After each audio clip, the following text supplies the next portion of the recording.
listening to this wild story about two little old ladies. They had this bond of trust between thieves. They weren't the nice, peaceful, grandmotherly types. They were essentially dead men walking.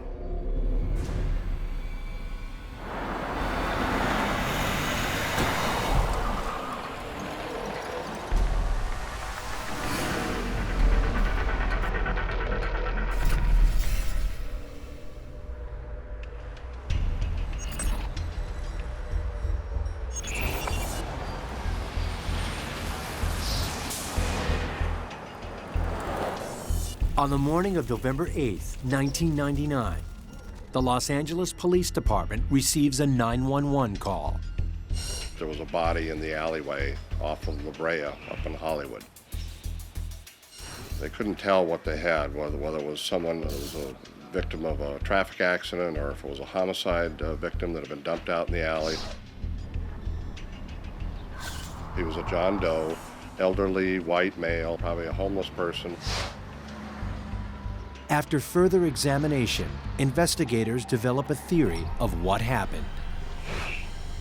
He's obviously been run over by a vehicle. There's grease marks on his clothing. There's what they call road rash. He's been dragged apparently under the car against the pavement. There was no witnesses. There was no cameras that caught video. There was nothing. An autopsy report indicates that the man was lying down when hit by the car. It seemed very strange that a homeless man would be sleeping in the middle of an alley. They checked for the obvious alcohol, cocaine, marijuana, the obvious street-related intoxicants, and there was nothing, zeros all the way across the board. The fingerprints ultimately were matched up for this man through Department of Justice in Sacramento, California, and his identity became known. Paul Vados, 73, is a Hungarian immigrant living in California. But just prior to that, there was two women that surfaced, and they came to the Wilshire Division Police Station, and they filed a missing persons report.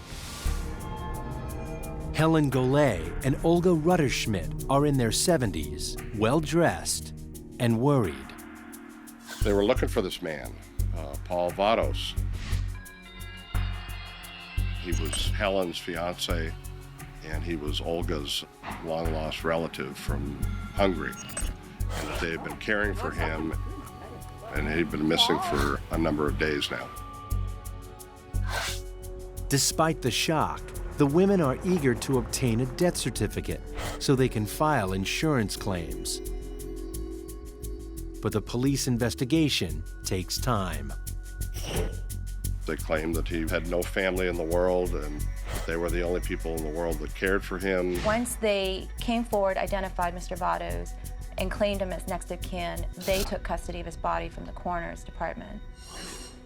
For two people who claim to have cared for him, they make an unusual decision and have Paul Vados buried in an unmarked pauper's grave.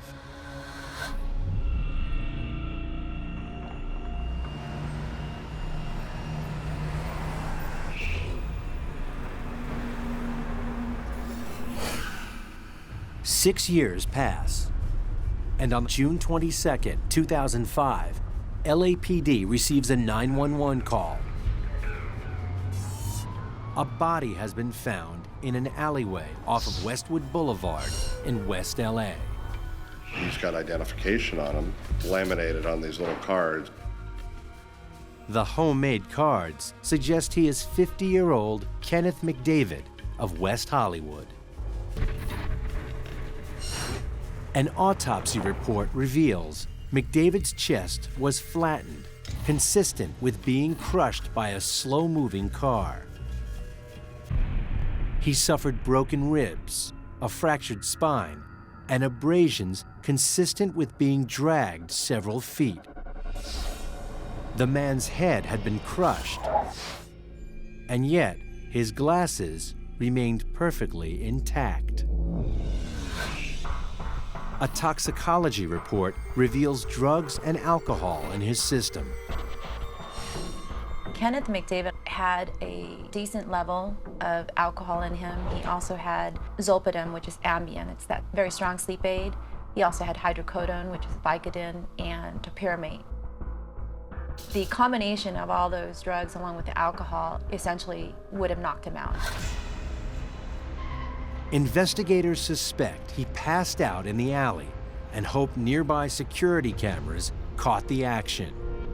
It wasn't until they reviewed the surveillance film recovered from nearby businesses in the alley that suspicions were raised. They look at these surveillance tapes.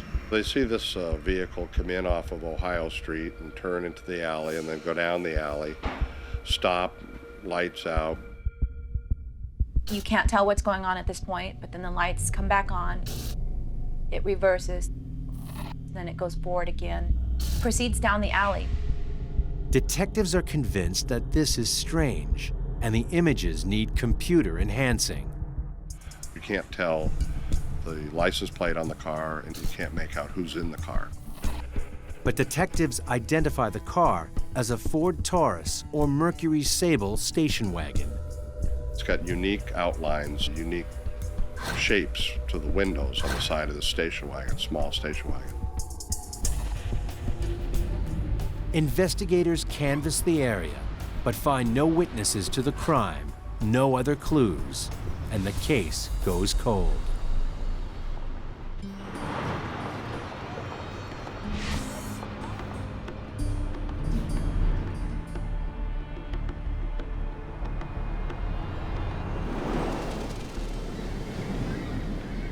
Seven months later, an insurance investigator contacts the LAPD looking for paperwork in the Kenneth McDavid case.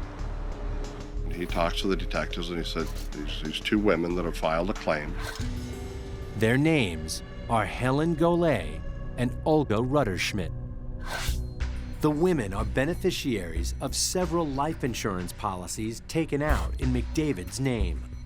We have $1 million on Mr. McDavid's head, and so this causes discussion in the squad room. This is pretty strange, you know. So one of the other detectives, unrelated to this case, he's over in the other end of the room, and he's listening in on some of this. And he gets to thinking to himself, and he finds the Paul Vados file. And lo and behold, you've got the same set of circumstances, and you've got the same two women. And the same two women coming forward to claim him as next of kin and then filing for the insurance proceeds. Their reappearance seems odd, and they make unlikely suspects. Two little old gals in their 70s can't be out killing these people. We're missing the boat here. Something isn't right.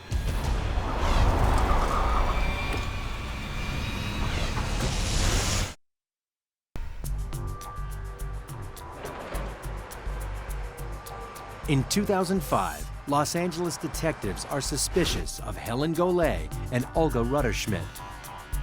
The women identify themselves as the sole insurance beneficiaries for Paul Vados and Kenneth McDavid, who died under similar circumstances 6 years apart. They were basically homeless gentlemen, and it was odd that there was so much financial interest taken in these people. LAPD homicide and insurance fraud investigators are briefed on the two cases. I sit in on this, and I'm listening to this wild story about two little old ladies and two guys that are dead and hit-and-run accidents and life insurance. Homicide takes the investigation over, and we start looking into it. They join forces with the FBI and the California State Department of Insurance. Investigators check police records on Helen Golay and Olga Ruttersmidt, but find little. Olga has been arrested for shoplifting. Helen's record is clean. We don't know if they work. We don't know how they know one another. We don't know if they're related. We don't know if they're related to these men. We know nothing. So I make the decision to put a surveillance team on them for which myself and my partner take quite a bit of flack over this. We're committing 12 to 15 man surveillance teams to follow two little old ladies around. Slowly, bits and pieces of background information on these women begin to surface. The relationship between Helen and Olga was complex. They'd met each other back in the 80s, and they'd been small-time con artists together. Helen Louise Salisbury Golay was born in Eastland County, Texas in 1931. We don't know much at all about her mother, but we know that her father died very suddenly in a car accident. For most of her early childhood, Helen was raised by her maternal grandfather. When he died, she was sent to Hoquiam, Washington to live with a cousin. Helen grew up in a family that was rather disconnected. In psychology, we know that our childhood has a significant impact on how we conduct our later life. We are imprinted by the experiences of our earliest time. She continued to be shipped from house to house and ultimately ended up in foster care. After graduating high school, Helen headed to California, where she married and had 2 children. 9 years later, she remarried and produced a 3rd child, but was soon divorced again. Helen decided to try and make money with real estate and starts buying apartments to rent out. But it was a tough business. In the 80s and 90s, there was a rent control crisis, and the owners of the apartment buildings were having trouble keeping their apartment buildings up to code, making repairs, necessary repairs or upgrades, because they couldn't raise the rents enough to earn a living on them. So many apartment owners were leaving them vacant. Helen came up with some novel ideas for how to raise extra cash.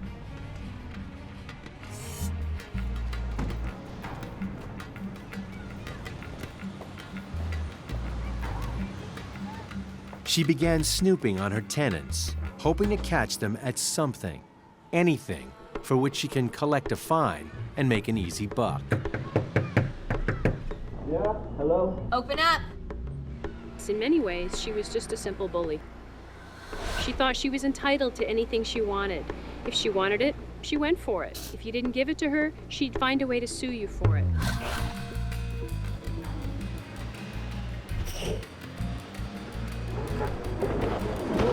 Though she lived in the fun seaside community of Santa Monica, Helen was all business.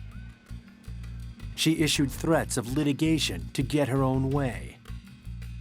She saw this as an easy way to make money, but I think more importantly, she saw it as yet another way that she could bully and manipulate people. Olga Ruttersmidt was born a world away in Hungary in 1933. She grew up in a community that was torn by the war. She was in Hungary, times were desperate, and you had to be clever and cunning to survive. You had to manipulate to get what you needed and what you wanted. And that laid down her character for the rest of her life. She married a Hungarian man, and the two emigrated to the U.S. in 1957. They had no children. The couple moved to an apartment in Hollywood, and Olga soon developed a reputation around the building. Olga, she was like the nut in the building, you know, you stayed away from her. She's ranting and raving about stuff that doesn't make sense. I can't even hear my music. Olga complained frequently about the noise and made constant demands for repairs to the building.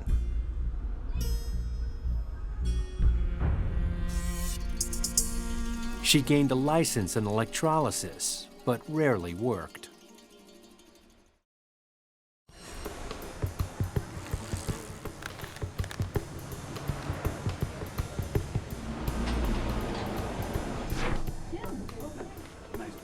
When Helen and Olga met for the first time at a health club, they were both in their mid-50s, attractive, and dedicated to looking good.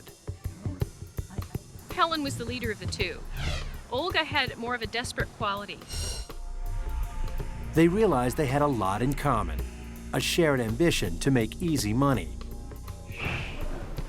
They set out to charm and deceive. Helen was very sweet, and she had this beautiful Texas drawl that I'm sure just made men crazy. Olga had the European accent, and that was also very exotic. I knew. Can I help you with that? Oh, thank you so much. You're such a gentleman. I appreciate that. Yes.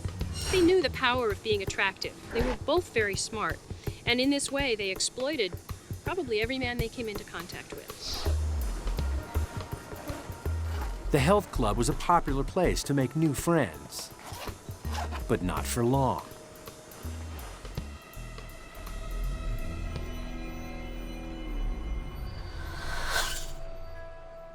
Hotels in the area also provided ideal venues to entertain the unwary. But these were not cheap dates. They were posing as wealthy women of expensive hotels and taking advantage of men, flirting, attracting themselves to them, and then robbing them. They always seemed to find themselves with men who had money and would, in various schemes, essentially fleece these men for money. Stealing money, stealing credit cards. Men would be horribly ashamed of this, and they wouldn't want to report it. So we don't know how much they got away with. They, in some ways, represent a man's worst nightmare. The woman who's beautiful, who's attractive, who's exotic, and takes full advantage of him. But Helen sees litigation as where the real money is. And Olga is keen to learn her scams. I think once she met Helen Golay, sort of developed a friendship that was based on a lot of envy. She wanted to be Helen Golay and have what Helen Golay had. They threaten lawsuits worth millions of dollars, hoping people will pay up before getting to court. After years of stealing together, a more sinister plan emerged, involving a most unlikely place. This time, their targets would be men down on their luck and in need of a helping hand. My name is Olga. Did I already say that? Yes.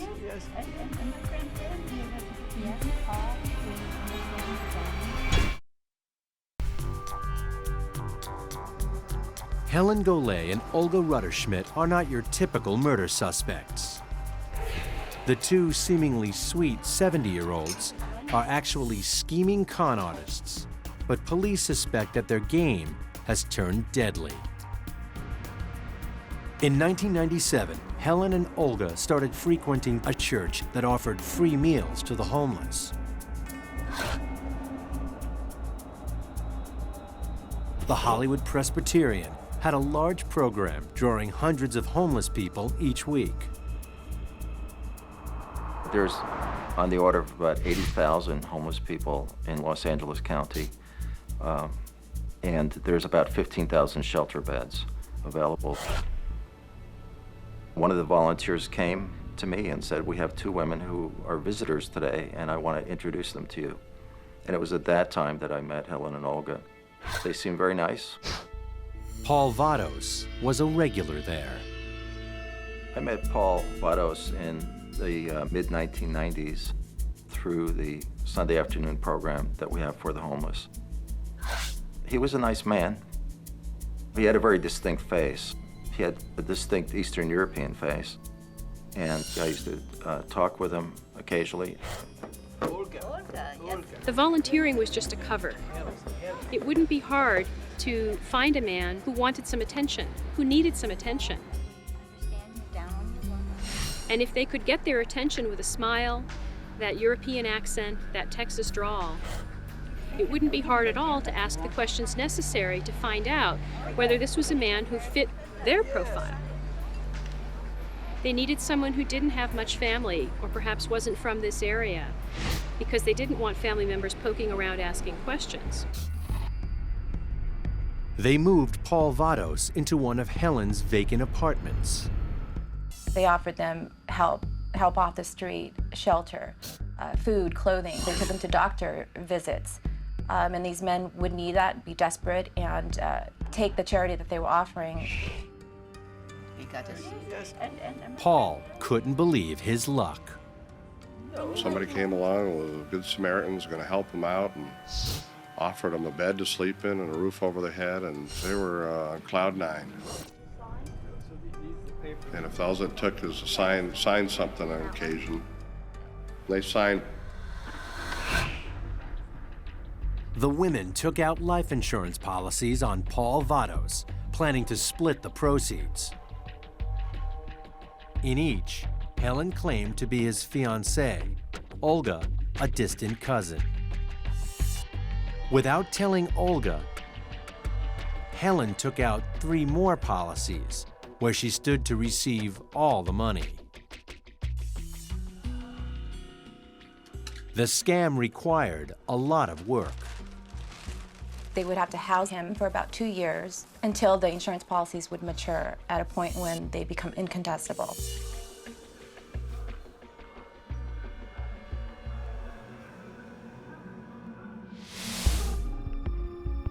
Helen was definitely the brains of the outfit. Helen is a very determined, ruthless businesswoman. She paid for the insurance premiums, she paid for the rent, she paid for food.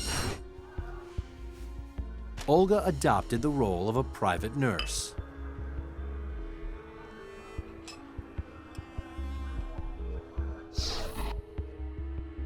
Mr. Vados was quite frail. He was not able to take care of himself, and Olga Ruttersmidt would come in on a day-to-day basis to bathe him, to feed him. He and Olga were both Hungarian immigrants, and this, no doubt, increased his level of trust.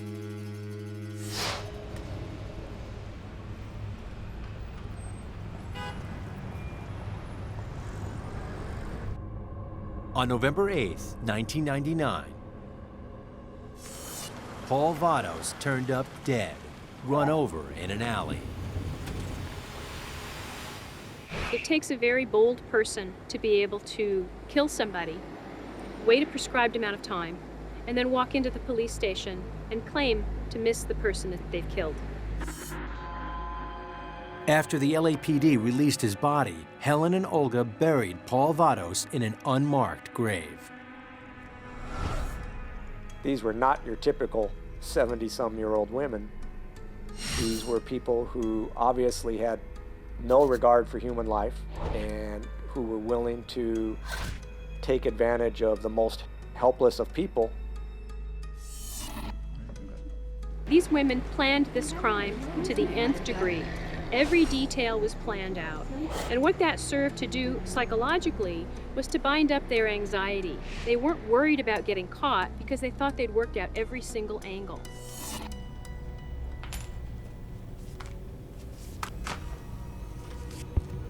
In August 2000, after waiting nearly a year, the women had not received a cent, as the policies were still being processed. In a desperate move, Olga called one of the insurance providers and asked to be paid her share of the money ahead of Helen. The bank refused. Meanwhile, Helen resorts to a familiar tactic that gets results. They'd threaten lawsuits, they'd threaten other legal action, they'd write all these letters. Soon the checks began to arrive. Their plan had proved a complete success. The women received in total $600,000 from the insurance companies. Helen and Olga could afford to celebrate and live it up. Then, life for Helen got even better. When a former real estate colleague died suddenly, Helen acted fast. She produced a power of attorney agreement and took over the deed for 13 of his properties, including 2 in the luxurious seaside community of Playa del Rey. When he passed away, mysteriously, Helen had quitclaimed a lot of his properties that he owned over to herself, much to the dismay of his family.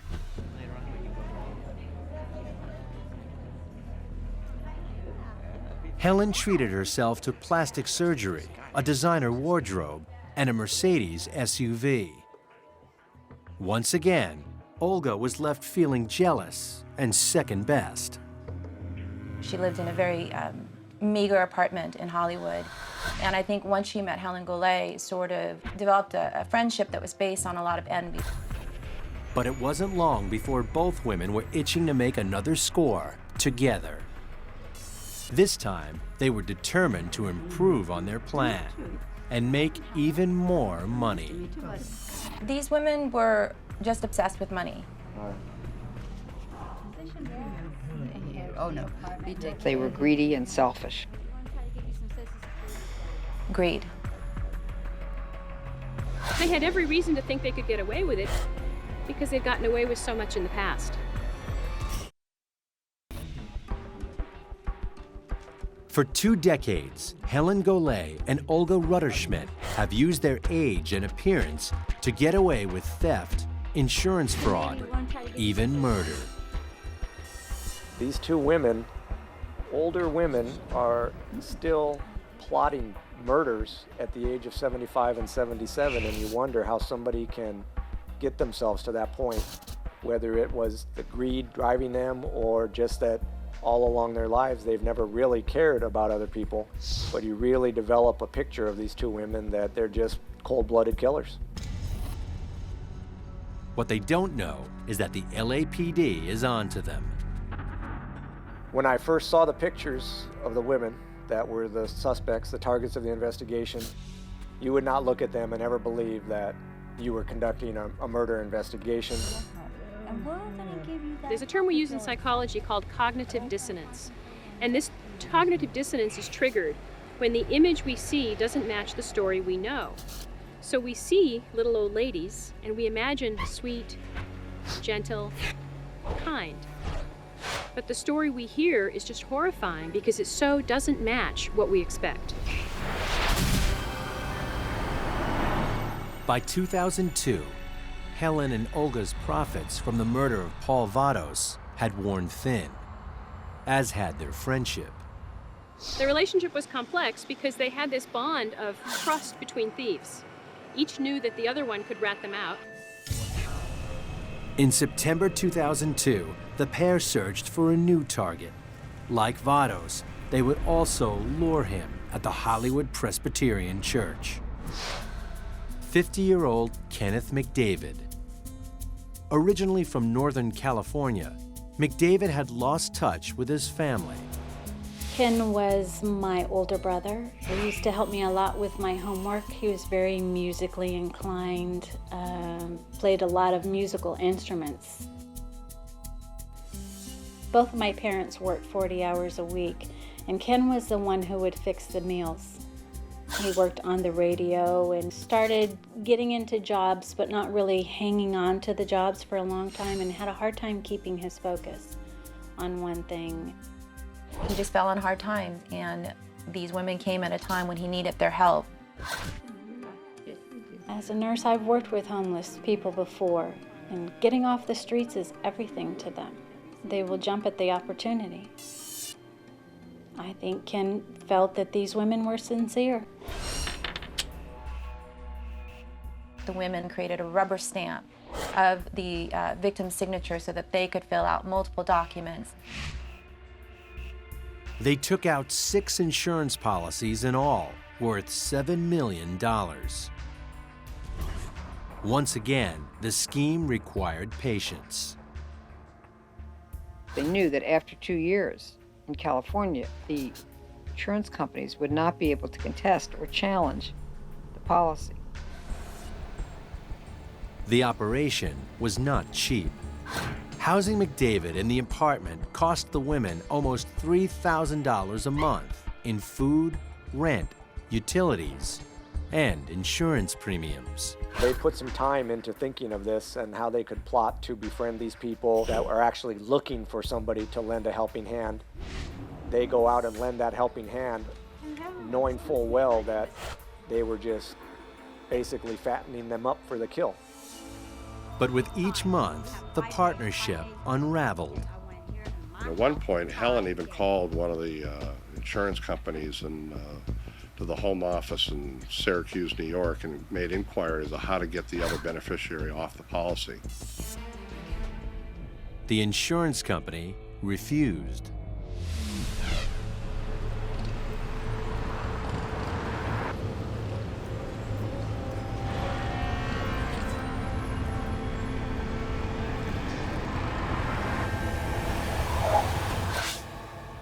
Six years after Paul Vados' death, Kenneth McDavid is found dead in a Hollywood back alley. Helen and Olga used the hit and run because it was safe for them. They literally didn't have to get dirty. All they had to do was drive away. I'm sure that part of them said nobody's really going to care about these two homeless men that got run over. After 2 years, these two gentlemen were no longer of any use to these two elderly women. They were essentially dead men walking. A task force was put together involving LAPD, homicide, Department of Insurance, the FBI. Helen Golay and Olga Ruttersmidt become the focus of two separate investigations. One regarding insurance fraud, the other, murder. It was a great concern to everybody involved during the investigation that the women were out and about, so to speak, still. At any given day, they could be setting up to commit another murder. In the meantime, they are put under constant surveillance.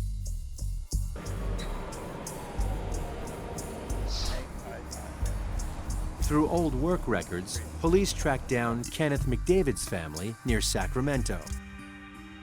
I knew something was definitely wrong, that it was not going to be good news. They were unaware that Kenneth was even dead. They had no idea. They had lost contact with him for quite some time. When told about the two elderly women, they're surprised. The McDavid family has never heard of Helen Golay or Olga Ruttersmidt, and they're shocked by news of the life insurance claims. The investigation forges on. The most difficult part would be going through page after page of these insurance files. They started seeing a lot of inconsistencies in that in one claim, the two suspects may have said one of them was a fiance of the victim. In another one, they may have said they were a business partner. Another one may have said they were a cousin or some sort of relative. Surveillance teams, too, finally catch a break. Detectives trailing Olga Ruttersmidt observe a suspicious encounter between her and Joseph Gabor. Like Olga, he too is Hungarian. She'd met him through a mutual friend a few weeks earlier. So now our surveillance people are watching Olga work with another man. And she's meeting this little old guy off on side streets, having him sign things. Okay, well, it's so nice to see you. So I'm thinking to myself, you know what, we can't just stand by here and watch them kill somebody else. We need to stop them right now. Investigators discover they'd taken out nearly 24 insurance policies on the murder victims. On May 18, 2006, police arrest Helen and Olga on fraud charges. Helen, she just became completely defiant. How dare we? The only thing we have on her is maybe some mail fraud. And we're wasting our time. Why aren't we out catching real crooks? They did not have enough at that point to file charges of murder. And so the FBI and the U.S. attorneys filed the case as a mail and fraud case in order to keep the women in custody. A federal grand jury indicts Helen Golay and Olga Ruttersmidt on 10 counts of fraud. Part of the psychological structure of both Helen and Olga was that they thought they could get away with all of this. Fraud is still a far cry from murder. And without hard evidence, Helen and Olga will soon be back on the streets, prowling for victim number 3. Authorities finally catch up with Helen Golay and Olga Ruttersmidt in 2006 after a 20-year crime spree. The grandmotherly grifters are prime suspects in the murders of 2 homeless men. We try to interview both of them separately. They're not interested in talking to us. So I put them in a room together. And, the room is bugged. We do this with common criminals all the time, in hopes that they will say something or talk to one another. Why did you make all them extra insurances? There's a limit. You can't do that many. I know that. You were greedy. That's the problem. No, we're gonna go to jail, honey. They're gonna lock you up. Helen couldn't shut her up. Be quiet. They could be We have listening. to Helen says to Olga, stop talking. Don't say any. listen to me. All they have us for is mail fraud, she says. Whenever you feel Olga angry, doesn't stop because Olga is now angry. It's not me, but learn your lesson. Don't be so greedy and appreciate your friendship, but you don't. Helen reveals what she will say if asked why the victims had allowed her to benefit financially from their deaths. Because he loved us and he wanted to be a part of our family. With the women in custody, detectives search their homes. Helen is a meticulous bookkeeper. I mean, it's beautiful. She's got neat files. Everything is chronologically recorded. In one of Helen's day planners, there's a Post-it note. And there's a partial license plate number and a partial VIN number, which is a vehicle identification number. The plate and VIN number belonged to a 1999 Mercury Sable station wagon, the same type of vehicle seen running over Kenneth McDavid's body in the surveillance tape. That was a vehicle that had been purchased by the suspects. We backtracked it to an insurance policy that they had through their auto insurance. Weeks after the murder, the car was abandoned, impounded, and later sold at auction. That car is now in the possession of a young family here in downtown LA. 11 months after Kenneth McDavid's death, police examined the car for clues. They examined the undercarriage, and there they found Mr. McDavid's blood, his DNA. This, in fact, was the murder weapon. The odometer reading from the time that the car was purchased to the time that it was used went up 184 miles to be exact. So they didn't buy this vehicle to run errands. They didn't buy this vehicle as a second car. They bought this vehicle to kill. When confronted with the evidence, Helen denies ever owning the vehicle.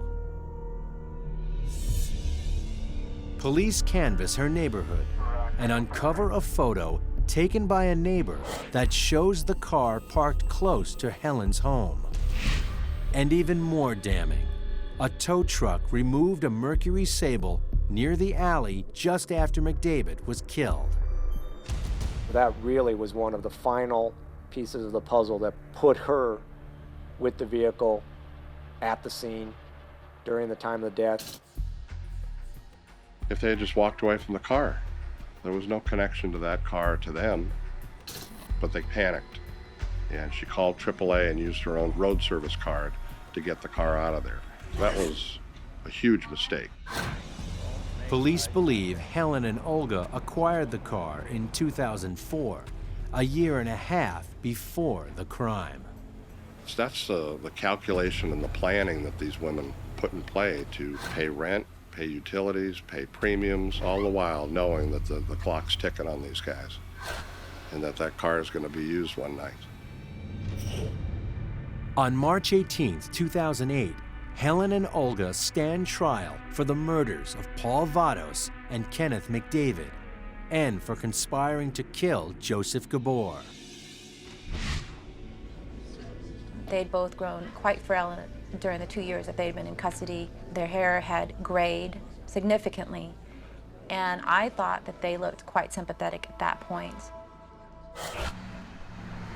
With no eyewitnesses and two innocent-looking defendants, the case could go either way. The age of these women, I think, was always a concern in our prosecution. It's not typical to have women in their late 70s be the defendant in a murder case. The prosecution of this case relied on pulling together almost like 100 pieces of a puzzle. The bulk of the evidence points to Helen, who prosecutors believe was the mastermind of the operation. Helen is just pure evil. That is one twisted woman. Proving Olga's guilt is tougher. We didn't have evidence to put her at the crime scene. We had to rely on explaining to the jury the laws of conspiracy, the law of aiding and abetting. We had a victim come in who testified, who we think would have been a third victim, to tell the jury basically how these women operated, how he was approached and how he was handled, how he was lured in. He fortunately escaped from the women and lived to tell about it.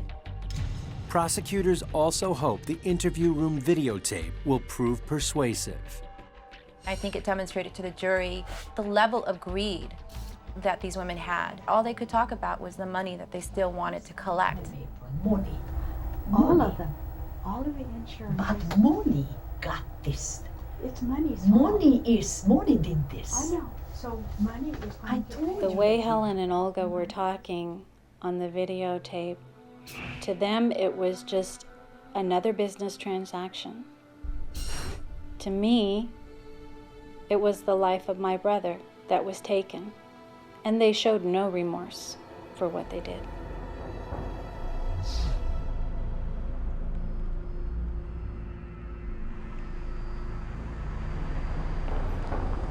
The verdicts as to Helen Golay came in after the first few days of deliberation, and they convicted her across the board. The jury needs more time to consider Olga's case, but in the end, also returns guilty verdicts. She is the one who developed the relationships of trust with each of the victims. She is the one who pretended to care for them, knowing that she was going to essentially murder them. I mean, she was the labor in harvesting these men for profit, whereas Helen Golay provided the capital and remained at a distance. So if you were to choose which one was more evil, I wouldn't necessarily say Helen Golay. Helen Golay and Olga Ruttersmidt are each convicted of first-degree murder and conspiracy to commit murder, and are sentenced to life without parole. And in the end, the jury was able to see that they weren't the nice, peaceful, grandmotherly types. They were murderers. The only justice that we have is that these two women are going to be in prison for the rest of their life. A life sentence is really a death sentence for them, because they'll never, ever come out. They will die there.